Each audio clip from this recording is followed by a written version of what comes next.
So, as far as mapping out the social political context for the far right in India, it's often known as what is called Hindu nationalism, sometimes Hindutva in Hindi. And this is an ideology which is often misunderstood as a form of religious nationalism. But the founders of Hindu nationalism frequently talk about how religion is seen as something that is secondary to Hindu nationalism. And really, it's about racial and primordial determinants in terms of claims to the what is known as the landmass of India today. Now, Hindu nationalism first began as an anti colonial resistance movement against the British in the late 19th century. And its colonial origins were about trying to create, in the build up to India's independence, a type of nationalism that was reflective of many anti colonial movements at the time, in this case, based upon notions of a Hindu-ness or the Hindu majority population in modern day India. Now, it has a very rich and very deep history within India, but it wasn't until 1925 where we saw the first Hindu nationalist organization established, and that is known as the RSS, the Rashtriya Swayamsevak Sangh, which translates to National Volunteer Organization. And the RSS was actually founded in relation to its leaders who had traveled to visit Mussolini in fascist Italy at the time and were inspired by the paramilitary drills and exercises that the Black Shirts undertook and adopted this modus operandi for the RSS, which it still uses today. So it's an all-male paramilitary organization which has a very strong authoritarian stance on emphasizing a healthy strength and male body, and also encourages its volunteers to read sort of an ancient Hindu text, which sort of builds into the Hindu nationalist myth about a golden age prior to colonialism. And then, during the Second World War, there were very strong ties between Hindu nationalism and Nazi Germany as well. And this was both through formal and informal means, some which included writing in editorials and newspaper correspondences between ideologues in India and Germany, and also with Italy. So those relations still continued, even to things like covert intelligence operations that were arranged between these allies. And then after independence, there really exploded a network of Hindu nationalist organizations. So although India took a secular, multi-ethnic, multi-religious route post-independence, Hindu nationalism was still in the background in civil society landscape. And it took shape through what is known as the Sangh Parivar, which is a family of organizations.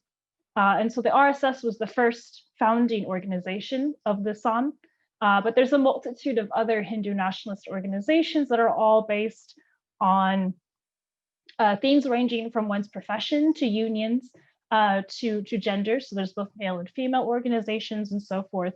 And this is a really loose network of organizations that fall within this umbrella category. But perhaps the most well-known today is the BJP, the Bharatiya Janata Party, which translates to Indian People's Party, which was founded in 1980. And it's the only political party in India that has officially adopted Hindu nationalism as its ideology. And the BJP, in terms of electoral success, was really confined to local and regional elections in terms of its success in party politics, but it wasn't really until 2014 where the BJP had secured a majority in government under its candidate, Prime Minister Narendra Modi. So in terms of the relationship between Modi and the BJP, so in 2014, the BJP secured an outright majority election win. And this is the first time really that the BJP had secured such a strong national majority. It had previously been in some small coalitions, include from 1998 to 2004. But really, what was attributed as the BJP's election win was its consolidation around Narendra Modi as its prime ministerial candidate. So Modi was coined at the time the social media politician, and he was very adaptive at using social media and communications in order throughout the campaign in order to sort of engage with really a young voting bloc. So in using mainstream apps like Twitter, Facebook, YouTube, Google Plus, Hangouts, he crowdsourced recommendations from this new young voting bloc sourced recommendations. So it was a very sort of interactive campaign. Even created his own app called Namo, which is a mobile app. And in this image, Modi was able to construct this notion of being a very authentic and transparent and accessible politician, one who was deeply connected to the people. And this was particularly important because of how Modi in many ways encapsulates both the future and the past. So he encapsulates the future because he often articulates India in becoming a techno-economic powerhouse in the 21st century. And this really hits at the livelihoods of many of his young urban-based voters who are employed in the tech sector. At the same time, Modi encapsulates the past because he often plays upon Hindu nationalist symbols and dress and engages in rituals. So in a way, he sort of merges the primordial ethnic identity of Hindu nationalism with this future-oriented utopian for what India could be. Now, it's important to remember that there's a distinct separation between Modi and the BJP. So while Modi often doesn't talk about some of these hardcore Hindu nationalist narratives, he sort of leaves that more to the BJP, and he has a groundswell of support with the whole Hindu nationalist apparatus, so the SAN, as I referenced earlier, which really propels and supports him. Part of that is a phenomenon that's known as internet Hindus or cyber Hindus, which is essentially a vast army of keyboard warriors that are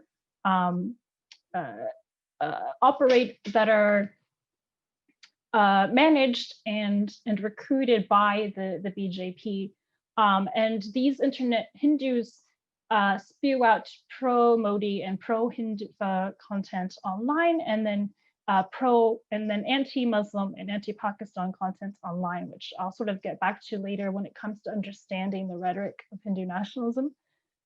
And these internet Hindus are really part of what has been a large professionalized operations used by Modi and the BJP in order to spread Hindu nationalist ideology and recruit new followers.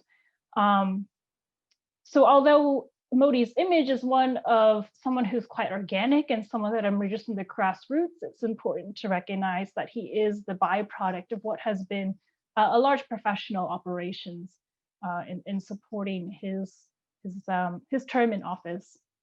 And then in 2019, Modi was re-elected with an even greater majority this time. So in many ways, while 2014 really showed how Hindu nationalism and the far right had become mainstream in India, 2019 was really showing the success of that far right government in power. And I mean, since Modi has been re-elected, we have seen that Hindu nationalism is not simply just a phenomenon that exists for mobilizing a select demographic, but it really has been quite instrumental in sort of reinforcing and buttressing Modi and the BJP's agenda, which I'll get to in the next section.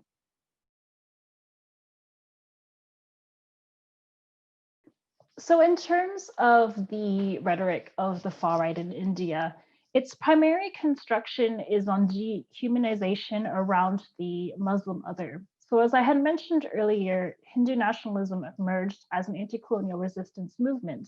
And part of that was in positioning Muslims as a threat to the Hindu nation. And while most Hindu nationalists claim that this stems from a pre-colonial communal tension between Hindus and Muslims, it really emerged out of the colonial period in terms of the constructions of these religious divisions within Indian society. So the British policy of divide and rule, in this case between Hindus and Muslims, really gave way towards reinforcing those divisions. Now, recently, we have seen that the rhetoric of the far right in India has shifted not just towards dehumanizing Muslims, who are the largest religious minority in India, but it's also shifted towards a very distinct anti-left and anti-secular stance as well, which we're starting to see really as a convergence across many global far-right regimes. And in terms of also the construction of the boundaries of Hindu nationalism in the literal sense, Hindu nationalism promotes this idea called Akhand Bharat, which is undivided India. And it's an Arendtist project which seeks to bring back together the modern day territories of India, Pakistan, Bangladesh, Sri Lanka, Nepal, Bhutan, and some parts of Myanmar into a reconsolidated Hindu nation. And this was most evident last year in the Modi government's revocation of Article 370, which is an article in the Indian Constitution that grants the region of Kashmir, which is divided between India, Pakistan, and a small part to China. This revocation of Article 370, which gives Kashmir a type of semi-autonomous status in the region, meant that India had essentially neglected this autonomy within Kashmir, and that the Indian administered region would be under a stricter control by the government. And so I mean, this caused a lot of international headlines because of the lockdown of the curfew in Kashmir last summer. But it's really a reflection of the BJP and Modi government's agenda in order to push for this Akhand Bharat, this undivided India agenda while in office.